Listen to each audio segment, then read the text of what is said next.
আসসালামু আলাইকুম। ওয়ালাইকুম ভাই আসসালাম। ব্রাদার, আপনারা এই দাড়িপাল্লা নিয়ে কোথায় যাইতেছেন? দাড়িপাল্লায় আবার এগুলা কি? দাড়িপাল্লায় দেখা এগুলো যাইতেছে এরকম তো আমি দেখি নাই কোনো সময়। দাড়িপাল্লাতে এগুলা এগুলো কি হচ্ছে রাখছেন? এগুলো হচ্ছে দাড়িপাল্লা। দেখতে পাচ্ছেন যে দাড়িপাল্লা, আসলেও দাড়িপাল্লা কিন্তু দাড়িপাল্লা না। দাড়িপাল্লা হচ্ছে ন্যায় ও ইনসাফের প্রতীক। আচ্ছা আচ্ছা।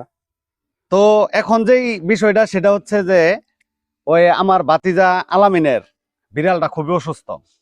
ও তো আচ্ছা। এই যে আলামিনের বিড়ালের জন্য ওষুধ নিয়ে আসলাম। দাড়িপাল্লাই কইরা? জি জি, ময়মনসিং থেকে ওষুধ নিয়ে আসলাম। এই যে স্যালাইন লাগাতে হবে আর এই যে ওষুধগুলো পুশ করতে হবে। বিড়ালটা খুবই অসুস্থ, আপনারা বিড়ালটার জন্য দোয়া করবেন সবাই। ঘুরে যায় রাজনীতি দান, জনগণ জানে সমাধান। ভালো লোকে লোকে বার পাল্লা, মানুষের বুকে